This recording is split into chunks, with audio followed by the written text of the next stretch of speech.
په پوشیده مرضو کې ډېر داسې زنانې خوندې مسته او ډېر داسې نارینه ورونه مسته چې هغه د پوشیده مرضو سره مخامخ وي مګر شرم کوي علاج چې هغه نه کوي نه چاته ویلی شي اوس به بیماري 10% دی مګر بیا هغه بیماري بړاویږي زیاتېږي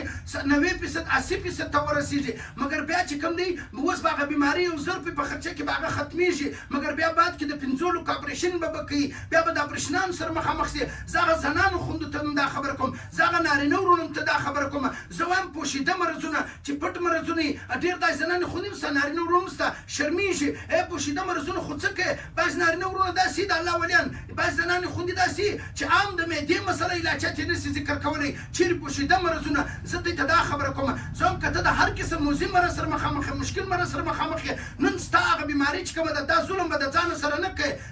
خپل ځان به ظالم نه جوړوي که زنانې دي که نارینه د ځان سره به دا ظلم نه کوي چې ستا بیماري چې د هغه نن 10% ده مګر ته د شرم د وجې غږ نه کوي هغه بیماري زیاتېږي او بیا هغه بیماري ولاړه شي 90% ته ورسېږي او بیا هغه بیماري ولاړه شي د اپریشنو سره مخامخ شي نن هغه بیماري په 1000 په کیل کېږي بیا ولاړه شي په 15 لکه کیل کېږي نو زه ته دغه یو عرض کوم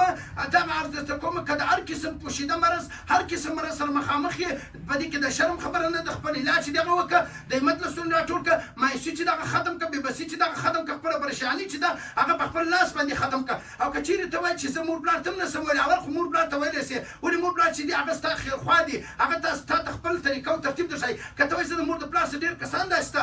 چې د مور د پلار څخه هم شرمېږي مګر ستاسو ورور ستاسو خادم ستاسو معالج ډاکټر حکیم مولانا مبلا منیب ستاسو په خدمت کې حاضر دی د ډاکټر محیب جامع هربل سنټر څخه تاسو خپل علاج چې دی هغه کولی شئ ما ډېر داسې پوشیده مرض د بیماریانو علاجونه کړي دي چې هغه چا بیانولی نه سو مګر نن علاج ما ورکړی دي الحمدلله هغه نن چې لمونځ هم کوي ما ته دعا کوي هغه نن چې هر هغه عمل کوي هر هغه ذکر کوي هر هغه نیک کار کوي په هغې کې زما حصه ده ډېر داسې کسان شته چې هغه د کترو سره پریشان دي د مختلفو قسم مسایلو سره پریشان دي مګر لمونځ یې خراب وي لمونځ یې نه ایسي زنانې خوندې د هغه رقمې د مختلفو مرضو سره مخامخ مګر چې زه علاج وکړم دته الله شفا ورکړي ما دپاره څونه غټه ده هغه خالي ما ته یوه دعا وکړي زما دنیا او آخرت ښایسته شي